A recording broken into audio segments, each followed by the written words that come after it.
Excuse me, sir. Did you know that 2 out of 3 guys experience some form of male pattern baldness by the time that they're 35?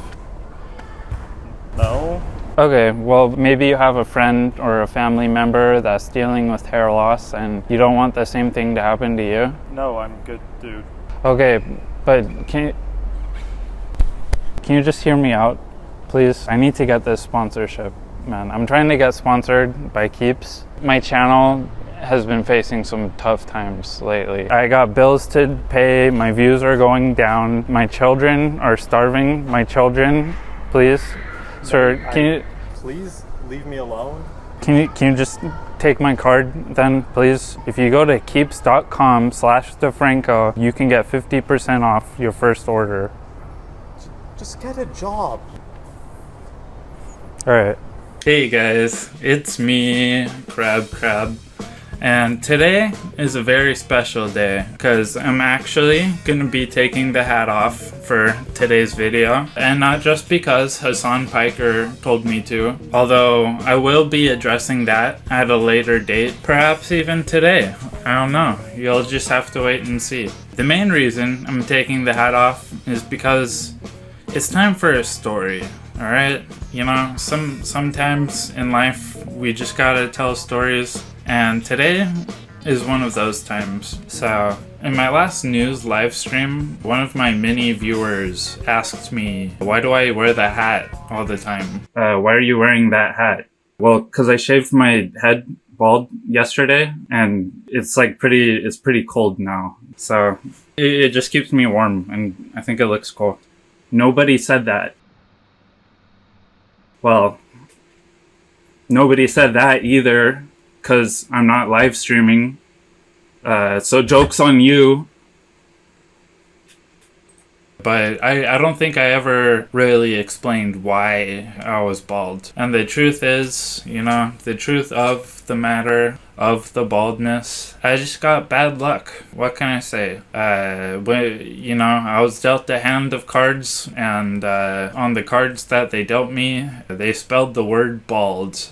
And ever since I was 19, my hair, it just started falling out. Every time I took a shower, every time I used the shampoo, I would just get clumps of hair in my hand. And every morning, you know, my pillow was covered in hair.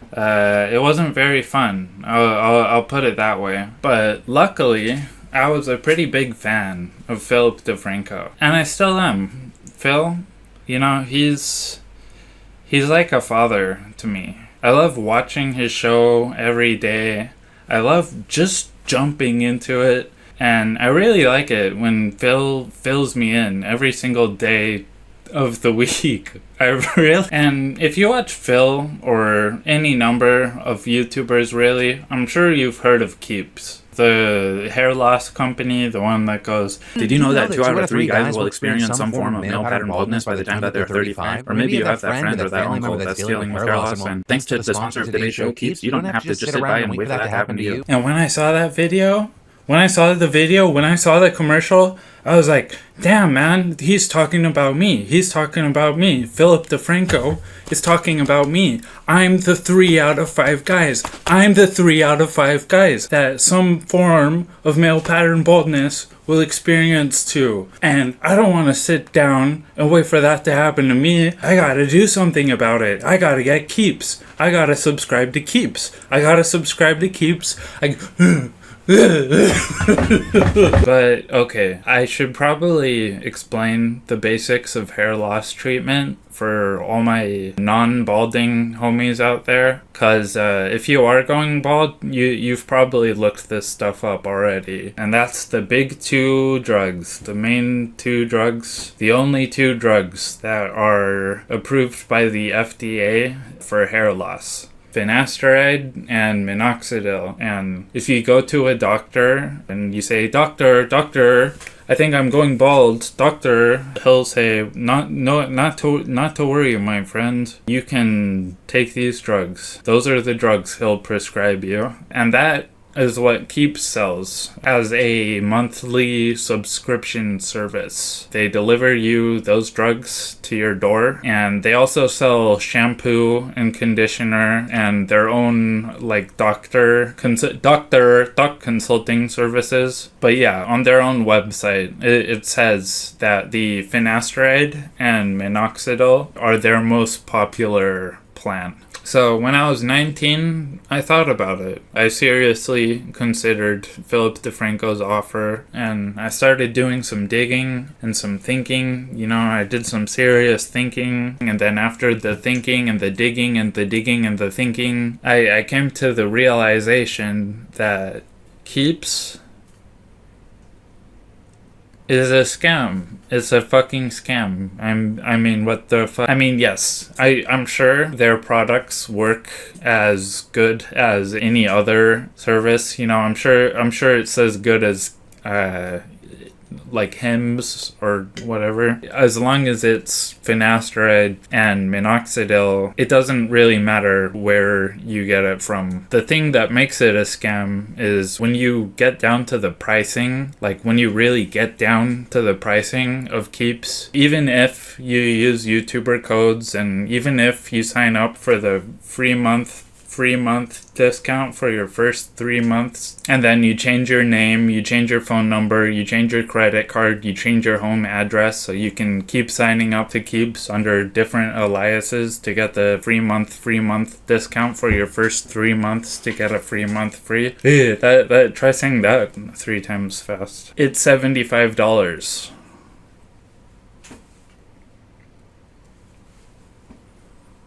for 4 months. That's the cheapest they offer. And that's with the first order discount. After that, it becomes $113 every 3 months. They do have a 6-month plan. They also have a foam version of Minoxidil. That's just much more expensive. So this is the cheapest plan they offer with the first order discount. And you know, it doesn't sound that bad.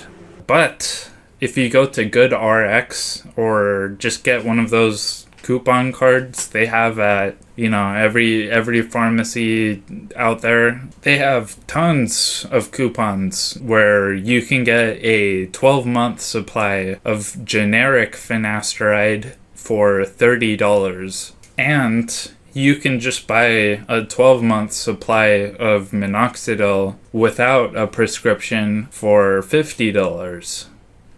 Huh. So, alright, buddy, you have two... Alright, buddy, you have 2 options here. You can save valuable time and money with Keeps, or you can use GoodRx. Those are your 2 choices. Choose wisely. So what's it gonna be, huh? Keeps, Creeps, or GoodRx? Gex.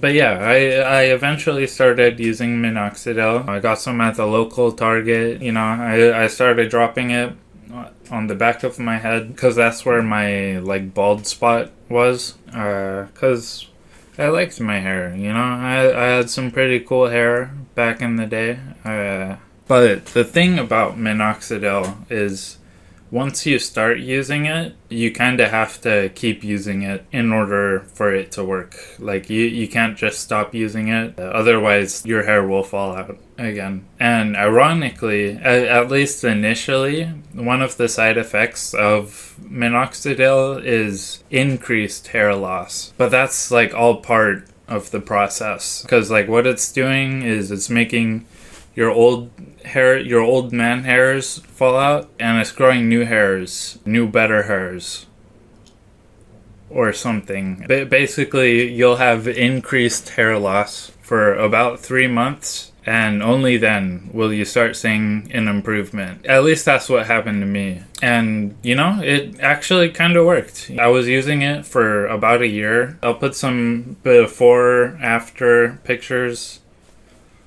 But eventually, as the story goes, when you're going bald, your hair, it starts falling out faster and faster. It's like a curve. It's like one of these curves. It's like, this is normal hair, and up here is bald. It's like that. So my hair was just falling out so much more, and I was like, fuck. That's when I realized the most effective way to treat hair loss is using finasteride and minoxidil together. What I was doing by just using minoxidil was I was growing new hairs that would fall out a week later, and I was just perpetually growing new hairs that kept falling out. So I was like, damn, man, I should probably get finasteride then. But when I started looking into that, that's kind of when I got spooked. I got a bit spooked, if you will. Because, yeah, even on Keep's website, it gives like this huge list of side effects, with some of the more notable ones including inability to urinate. So, not just difficulty urinating, depression and anxiety, ball pain, weakness or feeling like you're gonna pass out, growing man boobs, having fluids leak from your man boobs, and worst of all, the erectile dysfunction. So, that's a pretty bad list of side effects. But then I learned about this thing called post-finasteride syndrome, and that's where those side effects from finasteride can become permanent even after you stop taking the drug, and there's no known cure. There's like this non-profit organization called the Post-Finasteride Syndrome Foundation. There's this website, there's this YouTube channel called the PFS Network. Those experiencing male pattern hair loss are often recommended. Did you know that 2 out of 3 guys will experience some form of male? But some people develop a syndrome of devastating physical, neurological, and sexual health problems after taking finasteride. Many severely affected patients have taken their own lives, saving you both valuable time and money. And it has all these videos of these people telling their stories about how finasteride just completely fucked up their lives. It has a list of people who committed suicide, and even more side effects. It's some scary shit. It's to say the least. It's a fucking scary rabbit hole to go down. But it is very important to note that these side effects are extremely rare. It's something like, I'll put statistics up here, but it's something like only 1 to 3% of people will experience the side effects from finasteride. And post-finasteride syndrome especially is so rare, it has yet to be recognized as a medical disease. And yeah, obviously Keeps and Hims and all these hair companies, they're trying to sell a product. They're gonna say it's nothing to be concerned about. Doctors say it's nothing to be concerned about. And if you go to Reddit, I mean, first of all, why are you going to Reddit? But they echo the same sentiment. And to be honest, they're probably right. It probably really is nothing to be concerned about. Like, maybe all of this is just like fear mongering, like the vaccines cause autism nonsense. But I guess my point is, this website and this foundation and all these people, they didn't make videos with their faces and their names to talk about how they have depression and permanent erectile dysfunction for no reason. Like, if that was happening to me, I wouldn't tell that. It took balls for these people to speak about it. And if you're a paranoid guy like me, then that stuff is going to bother you. It's gonna live in the back of your mind. It's gonna sit there. It's gonna live rent free. in your head. I went into this whole doom scrolling phase where I was just staying up all night reading all these like scientific research and scientific studies and, you know, these horror stories of people who like took the drug and got totally fucked up, you know, just trying to weigh for myself whether I should risk taking the drug, all while thinking like, if I don't act now, I'm gonna lose my hair. You know, Philip Defranco, he's telling me I need to act now before it's too late. And, you know, just being made fun of for being bald in general, all of this shit going on in your mind, it sucks. You know, it's a feeling that most people will never understand unless they actually go through it themselves. For me, it got to the point where I realized I was either going to be stressed about my hair falling out for the rest of my life, or I'm going to be stressed out about if I may or may not get these side effects from those drugs for the rest of my life. To me, both of those concepts were equally nerve-wracking. So I just decided to shave my head. I just said, fuck it. I just don't want to deal with any of this stress anymore. Like, I have more important shit to worry about, you know? Like, finding my biological parents, okay? I had to travel all the way to America to find my biological parents who I've been searching for the past 9 months, okay?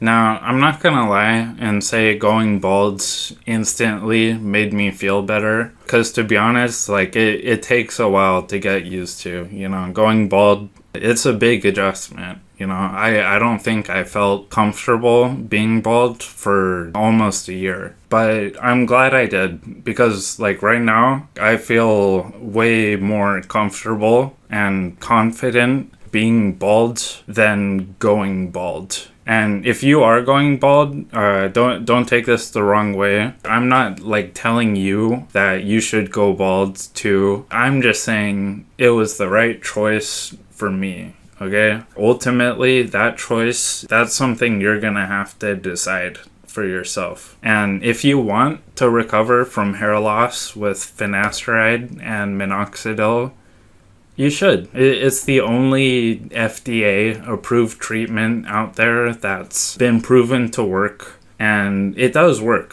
For like most people, it does work. That's why it's FDA approved. I just think you should know the risks and the side effects, and you shouldn't get it from Keeps or Hims or Philip Defranco. Just go see a doctor, go to your local pharmacy, use GoodRx, and don't pay over $300 a year when you could get it for $75. But there's something else I want to say, and this goes out to the 19 to 20-year-old guy who's going bald and feeling super self-conscious and doom scrolling. You're staying up all night watching videos like this one. This part of the video is for you, okay?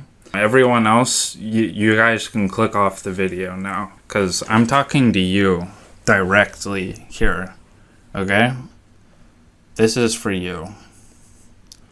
I want you to remember that.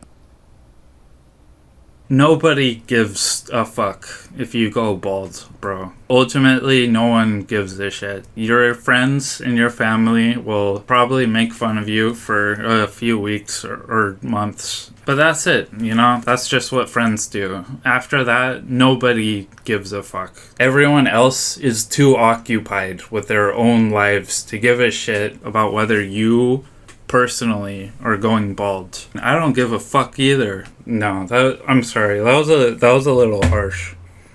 I'm sorry, buddy. The only thing you're really concerned about is how are you gonna get laid, bro? How are you gonna get laid if you go bald? And well, I have two things to say about that. All right, one.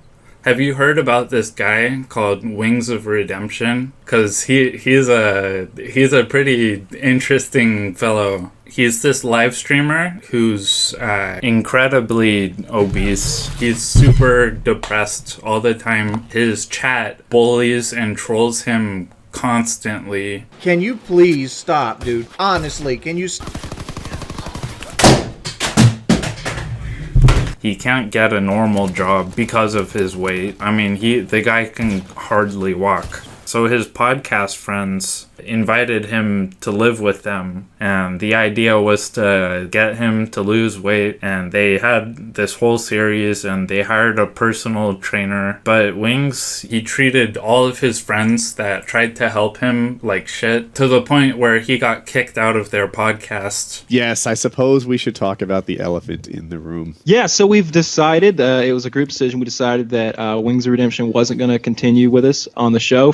He's got a lot of stuff that he needs to work out. He's having a hard time, and he's made some decisions that we didn't feel were so friendly. So for the time being, we're gonna continue without him. And then there's all these clips of him acting super lame. Like if somebody could get me like their information, like their name, their address, I'm seriously considering suing them. They're affecting my look here. Listen.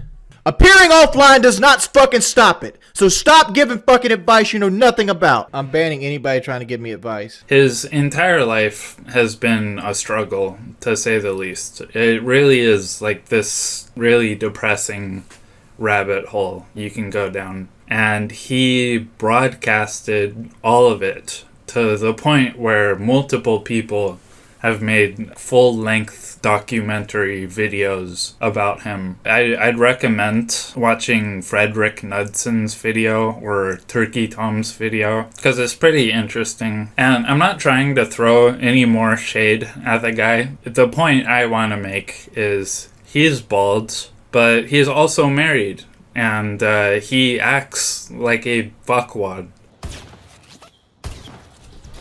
Fuck! So if Wings of Redemption can pull bitches, alright, then anyone can. You don't need to be stressing out about it. And if you are, well, that's the second thing I wanted to ask you. Why? I mean, really think about it for a moment, alright? Let's do some thinking. Just hear me out, okay? Because that's all this is about at the end of the day, right? If you're really stressed out about going bald because you think no one will find you attractive anymore, and it's causing you this much anxiety, well, maybe, just maybe, I don't know, like, hear me out, okay? Maybe you need to work on yourself a bit. Develop something else besides your hair that makes you attractive. Appearance is just one thing that can make someone attractive, and your hair is just one part of your appearance, alright? You can like go to the gym, you can grow a cool beard like me, because I have a pretty cool beard, you know? Yeah, my beard's pretty cool. I have a pretty cool beard. I have a pretty cool beard. I have a pretty cool beard. I have a pretty cool beard. I have a pretty cool beard. My beard is, yeah, I have duck. But regardless, if your appearance is really the most important feature you have to offer people, then I think you have bigger problems to worry about, buddy. You need to get talented at something, get money, work on your mental health, find a way to pay the bank back for all the loans you took to buy Fortnite skins. Stop doing drugs. Think about what happens when we die. Is it just darkness? What's gonna happen after your friends and family die, and one day someone will think about you for the last time forever, and you will ultimately be forgotten by the world and the universe?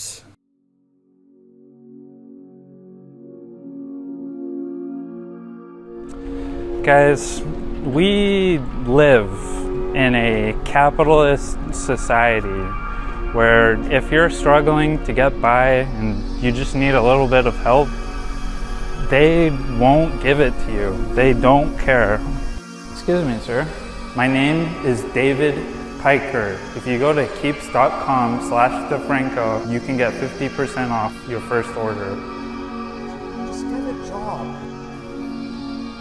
Alright, the people up at the top, the 1%, they just don't care. Guys, if you're one of the few people who care, can we just hit that like button? Can we just like really